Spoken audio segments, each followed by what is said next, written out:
Hi everybody and big welcome to cEDH TV gameplay. This time me, Pontus and Rhetoric is rejoined by our old friend Jordan, who's used to be here for quite a lot. Hey guys, I was away for mental health reasons, but I am back. In my absence, I became a Warhammer player.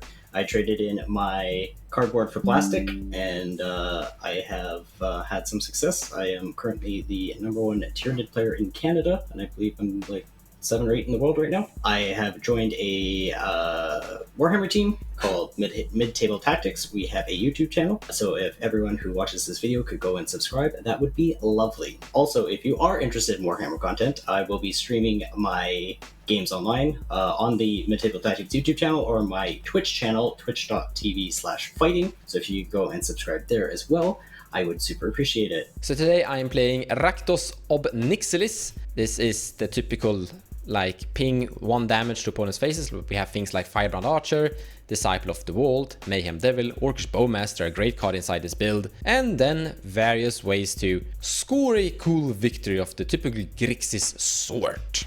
Okay, so to go with my new level Warhammer, we are playing Marneus Calgar. This is a Staxy deck that tries to generate value with his commander and wins with various combos with Hullbreaker, Horror, Thassa's Oracle, punch people in the face with Calgar and tokens, and then just some annoying Staxy stuff in between. All right, so I've been rotating between 2 decks. I'm back to Pirate Metal, or Grixis Pirates. I've had less success on this side of the decks I've been rotating, so I'm going to keep tinkering, and I keep making changes, keep swapping things in and out. We'll see how it goes. So today I'm bringing Rograkh Thrasios. It's not the polymorph deck, but instead you're focusing on the Temur packages and winning with creature combos and also making a bunch of mana with Rog. And this deck actually uses the green, which most decks doesn't, where you do like land stuff, which is kind of interesting. So yeah, let's see how it works out. So this first hand has some mana, not a lot of mana. We can play a turn 1 Basalt Monolith. Yeah, we can. But that doesn't really do anything. We have a Crop Rot that we can barely cast. Offline mode. It's live, I guess. Moxamber, but it doesn't do anything. We have Lightning Bolt. Yeah, this hand just doesn't do anything.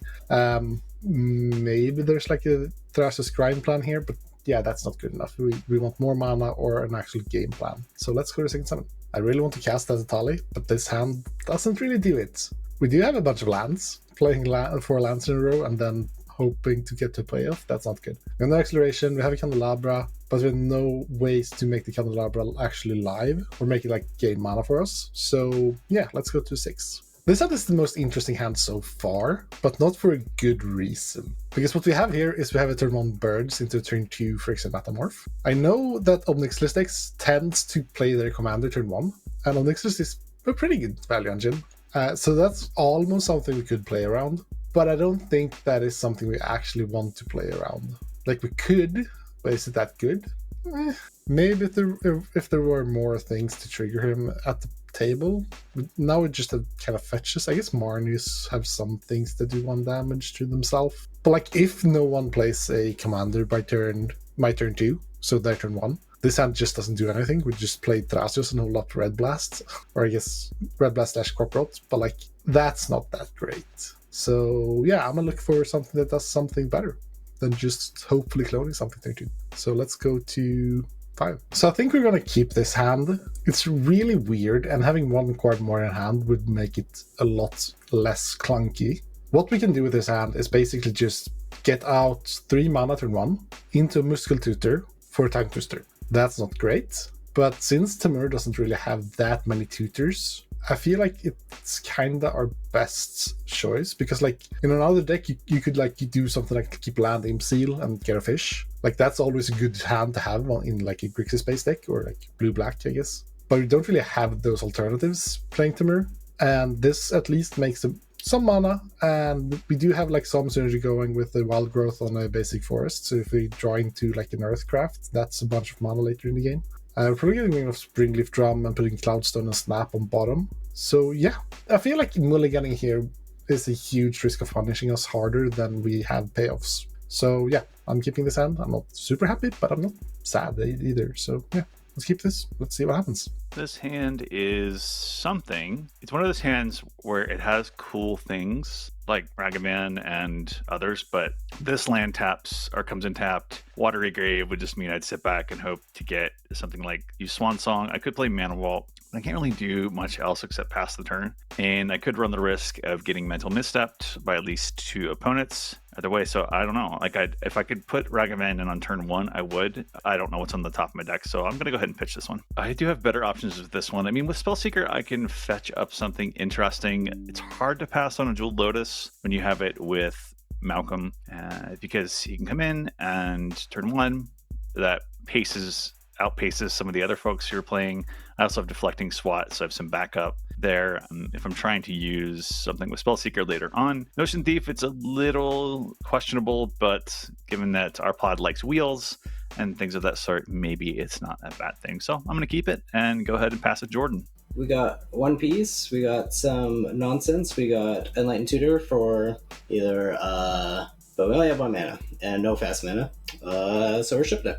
Okay, turn 1 Remora, we got our Oracle, we got a thingy that generates tokens, we have a way to get our commander on turn 3. Alright, yeah, this is good enough. This hand is a snap keep. It is absolutely amazing. We have a turn 1 everything, almost. So we're gonna dump Jeweled Lotus, Sol Ring and Mox Opal into play altogether, and Commander turn 1. And then turn 2 we have the Cedric Parasite to start accumulating value. So yeah, I can see that this is going to be working out really well. We get our value engine going immediately, we have a card draw effect going immediately. It's perfect. We have mana, card draw, here we go. What could go wrong? Fun fact, Gemstones doesn't work when you're going first, so I'll just draw normally, like a scrub. Land for turn will be a forest. I will cast a Rograkh. I'll tap my forests to cast a Springleaf Drum. I'll tap Springleaf Drum to tap Rograkh for a green to cast a Wild Growth on my forests. And then I pass turn. Draw a card for turn. We will play a City of Brass, Jeweled Lotus, crack Jeweled Lotus, cast Malcolm. With that, I pass. Draw our card for the turn. We are going to play a Morphic Pool and tap it for a blue and cast a Mystic Remora. Okay, now that my Mystic Remora has resolved, I will resolve Happiness and pass. I am demon. I will delete happiness and draw a card. So my original plan was to empty out, put Jeweled Lotus into play, Sol Ring into play, and Mox Opal into play. With that, Mox Opal gets active, and then we can use Jeweled Lotus and Mox Opal to cast Commander. We don't actually need Sol Ring, but it's kind of nice to just pump that into play early. Doing this, we would fuel Mystic Remora twice, 3 times, and we can already just go Jeweled Lotus to give it 1 Ristic trigger, and then have the same effect. It is nice to have the Sol Ring in play and the Mox Opal in play, but we are going to restrain ourselves and respect the Mystic Remora, as we don't need to empty our hand now, like the Mox Opal and Sol Ring can come down later. So cast Jeweled Lotus, play bad land, giving a card to Mystic Remora, and then Ob Nixilis and pass. Go to my turn. Land for turn will be a sad Gemstone Caverns. I'll tap forests, have 1 green floating, tap Springleaf to tap Rograkh to cast a Thrasios. And with nothing to do with the green mana, I'll just pass. Drew a card for turn. It's right here. I'm going to go straight to combat, and I will attack Jordan for 2. All right. Damage has resolved. We made a treasure. And with that, I'll say go. Upkeep, I will pay for my Remora, draw a card. We're going to play this City of Traders. We're going to tap it for 2 and cast a Fell Warstone. And pass the turn. Draw a card. I'm gonna put this Blood Crypt into play, tapped, because I don't need it. And then tap this to cast a Cedric Parasite for 1 black mana. And then I pass turn. I wanna keep my Ob Nixilis back as a blocker against Malcolm, I guess. I'll go to my turn, draw for turn. And my Parasite triggers and exiles a saw in half as you take 1 damage. I will then shock in the Breeding Pool, taking 2 damage, and pass turn. I untapped and drew. My Parasite triggers, giving you 1, and I exile an Mox Amber. That's a good hit. First, I'll start off with a Mana Crypt, not paying for fish. That's funny, so when Mystic Remora triggers and Jordan draws a card, I will also trigger Cedric Parasite, trigger of Nixilis, exile a Bloodstained Mire. And move to combat, and I will attack Pontus for 2. No blocks, take 2. Fantastic. Make a treasure. Play for turn will be to cast Spellseeker. There she is. All right, fellas, this is what I got. Psych Rift. And with that, I will pass. Okay, so we have a decision to make.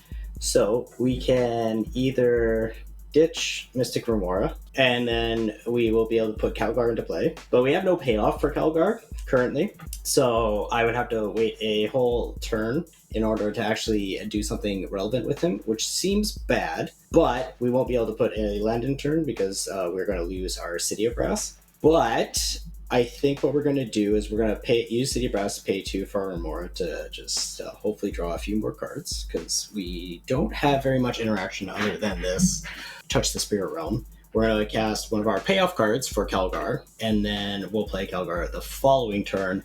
If we're not dead, we are going to tap our City of Brass, pay 2 for our Remora. Then we are going to draw a card and take an ouch from Pontus. Or not Pontus, sorry, Mons. And I will exile a Slaughter Pact. Nice. We're going to play this here Lotus Petal. We're going to tap 2, 1 blue and 1 white with our Felwar Stone to cast this thing, which is a Charismatic Conqueror. It has Vigilance. It is a 2-mana 2/2. Whenever an artifact or creature enters the battlefield untapped and under an opponent's control, they may tap that permanent. If they do not, I get to create a 1/1 white vampire creature token with lifelink.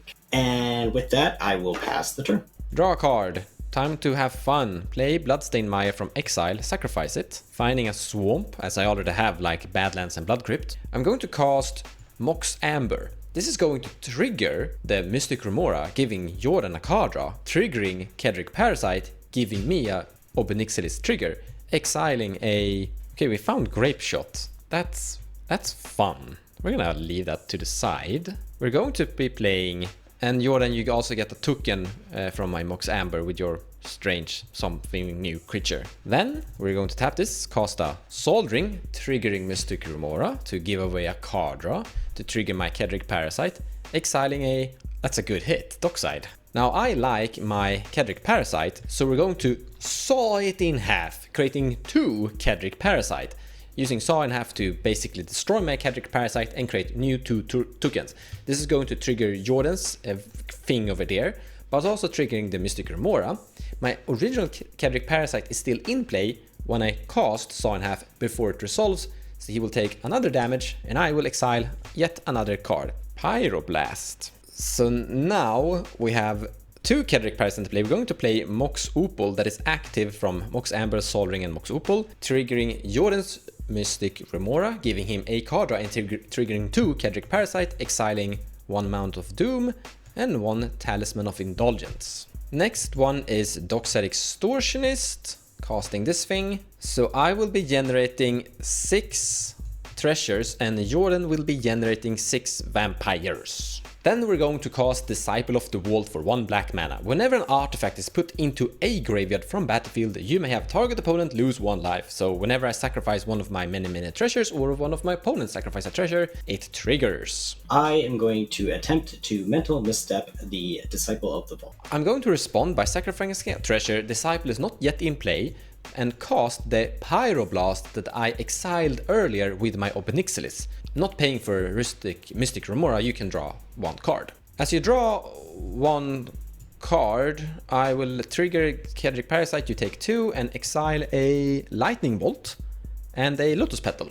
I protect my Disciple, Disciple hits the battlefield. I'm going to sacrifice 2 treasures here to cast a Conqueror's Flail. You may draw with your Mystic Remora. When my opponent draws cards, Cedric Parasite triggers and I exile more stuff, a Mountain and a Ragavan. And with the 2 treasures that I sacrificed triggering Disciple of the Vault, I'm going to send 2 damage to Rhetoric, giving me 2 more triggers, so I'm going to exile a land and a Magda. So I think I should not actually have cast that Conqueror's Flail. I'm sitting here and doing the math. I can equip it, but after equipping it, I'm down to 1 treasure. I will dig more with that, and I have the Lotus Petal, so there's a chance I will dig myself out of it and find some more rituals and such.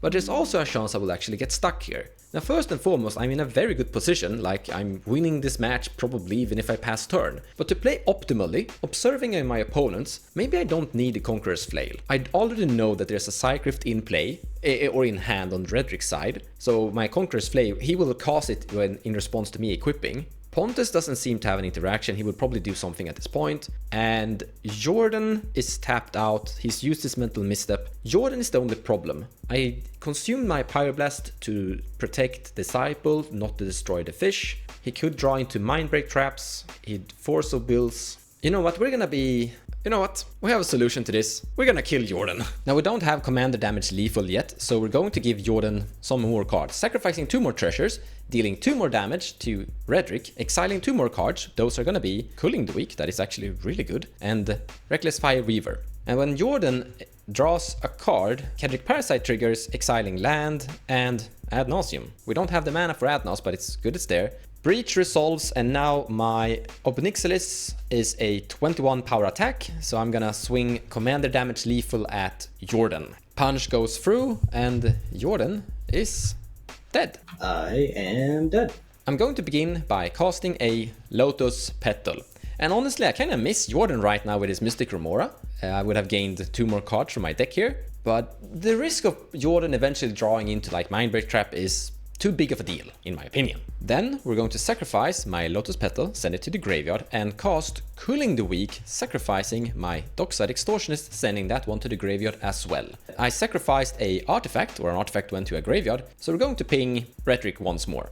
Exiling a Wheel of Fortune. That's great right now. So again, 4 black mana. I'm going to use 1 of that and this treasure, recasting Dockside Extortionist by sacrificing this treasure as well. When I do so, I point the damage at Rograkh once more to gain card draw from the Disciple of the World. Great. I will sack 2 treasures to make 2 blue. Sure. And I will exile from that Grinding Stone and Scalding Tarn when you do so. So I make 3 treasures. There's 1 Wild Growth, there's a Springleaf Drum, and there's a Mana Crypt. No Jordan anymore, but 3 is fine. I am going to cast a Wheel of Fortune, can't resist when I have 2 Cedric Parasites in play. Sacrificing 1 treasure, we're gonna send 1 damage, this time at Pontus, exiling a Gamble. All right. Teamwork makes the dream work. So we will spend these 2 blue that I had, and I will cast Psych Rift targeting Underworld Breach. I will respond with the last card in my hand, Deflecting Swat on that. I'm going to target the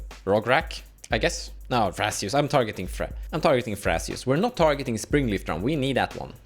In response to your deflecting swots, I will deflecting swots the deflecting swots. This means that I have to sacrifice 1 more treasure. We're gonna send 1 damage to Pontus. I'm exiling a Braid with my Nixilis, and I'm casting with the power of Underworld Breach, Pyroblast, exiling Jeweled Lotus, Saw in Half, and Bloodstain Mire, escaping it from the graveyard, trying to counterspell the Psych Rift. In response to your Pyroblast, I will tap Springleaf Drum to tap Thrasios because you're trying to target him. No, wait, you're countering Psych Rift. Either way, tapping Thrasios to cast a Muscle.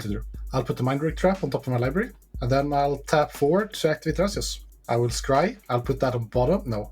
I'll draw a Mindbreak Trap, and I will cast a Mindbreak Trap targeting the Wheel of Misfortune, Mon's Deflecting Swat, and Mon's Pyroblast. But before you do, you drew a card, so you would take 2, and I will exile a Tainted Pact and a Necropotence. This happens, I have no more tricks. So Underworld Breach goes back to my hand. We're going to cast Slaughter Pact on the Malcolm, killing Malcolm basically. I will respond by casting Deflecting Swat, but it's a non-black creature. Ugh, that's gross. Yeah, you can actually not kill anything on my board because you can kill my Dockside. I don't mind if you kill Dockside, honestly. And with the Deflecting Swat, I will redirect Slaughter Pact to the other pirate on the board, the Dockside. My Dockside is dead. I'm going to sacrifice this treasure for a red, deal 1 damage to Pontus face, exiling this Mayhem Devil. Then we're casting this Grape Shot. Storm is 18, so that's 19. So now I'm completely out of mana. I've sacrificed all my treasures, so here's lucky. Because Rograkh is playing some Ad Naus variant, I think, or Black Pain Life stuff. I did see a Dark Confidence deck. We're gonna send everything, all 19 at Rograkh. And we're going to exile 19 cards and hope for some fast mana. We did find a Dark Ritual, so that's good. That's a Pyretic Ritual. We just need a Mox Diamond, I think, which wouldn't really matter because we don't have lands in our hand. Final Fortune would be great. Wheel of Misfortune. 15, 16, 17, 18, 19. That's a little bit sad. So here we actually brick. The sad outcome is that Conqueror's Flail, if I never would have casted Conqueror's Flail, I would have had the mana to cast Final Fortune, but I also would have had the mana to cast Dark Ritual, and then Wheel of Misfortune, which actually wouldn't have done anything on the other hand, because they would just pay 0 and not draw anything, so my Cedric Parasites wouldn't do anything. But still, Final Fortune here would definitely have potentially helped winning this match, as I would have killed one more player. I did figure out that I didn't need to cast Conqueror's Flail a little bit too late. That's how it is. I feel great though. There's a chance we're winning next turn, so we have a pretty amazing board state. So let's see if they can recapitalize. Okay, I get to untap. The only problem is that I have to top deck gas. So let's see the top deck. It's kind of gas. Rograkh to Springleaf Drum and the Colorless, and casting a Dockside. Dockside will be making 5 treasures. So after a lot of deliberation and looking at this card, I kind of realized that I'm 1 mana off the best line I have available for me. My 4 drops doesn't really help me, so Neoforming from Spellseeker doesn't really help. And overall, it's just off from working. So I think my better choice here is to activate Thrasios and just praying. So that's what we'll do. We'll tap for 4, we'll sacrifice a treasure, which will make us take a damage, probably, or Berserk, triggering the nixilis. Mons will exile a defense grid, but then we'll activate the Thrasios. We'll scry. That doesn't actually do anything, so let's put it on the bottom. And then we'll reveal a land, probably. Yeah! Whoa! A Boseiju! This way, I don't trigger the Cedric Parasites, which is great. I very much care about that. I care about that more than doing stuff. Yeah! We're just losing anyways, so let's just lose faster and pass. Okay, at the end of your turn, I'm going to take a damage from City Brass, triggering the Nixilis. Yeah, I'm going to cast Demonic Consultation. Now, people might be wondering why I'm not getting Glenhorn, but it doesn't benefit me to do that, so I'm kind of potentially delaying the inevitable. Disciple of the Vault would just make it difficult if I got Glenhorn, but what I'm going to grab is Gilded Drake. We'll go see if we can find that. So we'll do the top 6 and see if we die. Curse Totem, Adnaz, Force Negation, Mana Vaults, Misty Rainforest, and Dockside. Ooh, okay, let's go look for our Gilded Drake. Ragavan, Dark Confidant, Winter Orb, Toxic Deluge, Wish Claw, Orcish Bowmasters, Soul Ring, Lotus Petal, Wandering Archaic, Mystical Tutor, Fire Covenant, Mystic Study, Underworld Breach, boo, Mystic Remora, Glenhorn Buccaneer, the One Ring, Thassa's Oracle, Leyline of the Void, Gilded Drake. There we go. So I'm down to 26 cards and my Thassa's Oracle is gone. Roll for Crypt. Heads, I'll take damage. Heads, take 3 to the face. All right. And then drawing the card, I will take 2 additional from your Parasite. All right. And we will then tap Mana Crypt and Xander's Lounge, leaving 1 colorless floating, casting Gilded Drake, and I will target or try to take control of Ob Nixilis. That happens. Ob Nixilis is yours. It's tapped though. So it's a little tricky still. I can't attack or do anything with Malcolm because he has a Gilded Drake. Yeah, so I gotta pass to you. Take it away, Mons. Kill us. We're gonna untap, and the first swing that we do is that we're going to be paying for our Slaughter Pact before anything else, so we don't die. And then we draw a card for turn. Then we're going to cast an Underworld Breach. Go down swinging. I will cast Fierce Guardianship. Oh, you had that. I do not have the mana to equip my Conqueror's Flail anyway, because this Mox Amber does not tap for mana. I guess I should have played this one first and maybe equip it in those.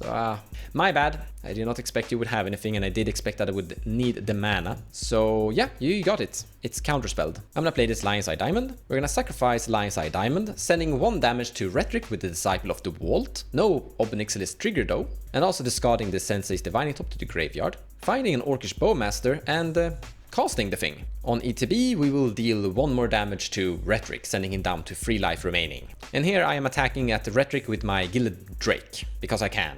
Blocked with Malcolm, who dies. And then I pass the turn to Pontus. I get to untap again. Trigger Cedric Parasites twice. I'll take damage. Play Ancient Tomb as land for turn. Tap it, taking 2, sacrificing a treasure to cast the Impale Recruiter. And that will trigger the Disciple of the Vault. And Mons chooses to deal 1 damage to Rhetoric. I will be finding a Flesh Duplicate. And then I'll tap Springleaf Drum to tap a Impale Recruiter. I'll tap a Breeding Pool to cast a Flesh Duplicate. Flesh Duplicate will enter as a copy of Gilded Drake. Gilded Drake ETB will try to steal a Ob Nixilis. Everyone wants my Ob Nixilis. ETB resolves. I have a tapped Ob Nixilis, and then I'm gonna pass. Untapped, I will roll for crypt to see if I die before this parasite, but heads, I will take damage. I flip tails, yay!